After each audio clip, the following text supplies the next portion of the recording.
चल गे बहिना बाबा के दरबार गे, चल चल गे बहिना बाबा के दरबार गे, चल चल गे बहिना दानी के दरबार गे, चल चल गे बहिना। बाबा लगे थिन, बाबा लगे थिन, सबके बेड़ा पार गे, चल चल गे बहिना दानी के दरबार गे, चल चल गे बहिना बाबा के दरबार गे, चल चल गे बहिना। केहन छथिन भोला बाबा केहन पिपर गाछ गे,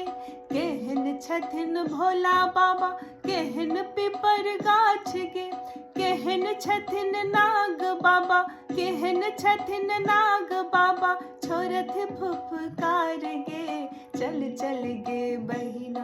बाबा के दरबार गे, हाँ चल चल गे बहिना दानी के दरबार गे, चल चल गे बहिना। कारी छथिन भोला बाबा हरियर पिपर गाछ गे, कारी छथिन भोला बाबा हरियर पिपर गाछ गे, चितिर बितिर नाग बाबा चितिर बितिर नाग बाबा, छोरथ फुफकार गे, चल चल गे बहिना हाँ चल चल गे बहिना बाबा के दरबार गे, चल चल गे बहिना दानी के दरबार गे, हाँ चल चल गे बहिना। की पिबत भोला बाबा की पिपर गाछ गे, की पिबत भोला बाबा की पिपर गाछ गे, की पिबत नाग बाबा की पिबत नाग बाबा, देथुन आशीर्वाद गे, हाँ चल चल गे बहिना बाबा के दरबार गे, चल चल गे बहिना दानी के दरबार गे, हाँ चल चल गे बहिना।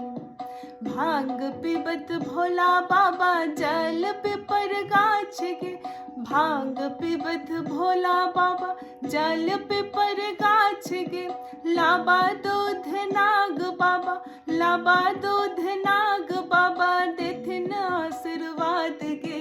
चल चल गे बहिना बाबा के दरबार गे, चल चल गे बहिना दानी के दरबार गे, हाँ चल चल गे बहिना। की देथिन भोला बाबा की पिपर गाछ गे, की देथिन भोला बाबा की पिपर गाछ गे,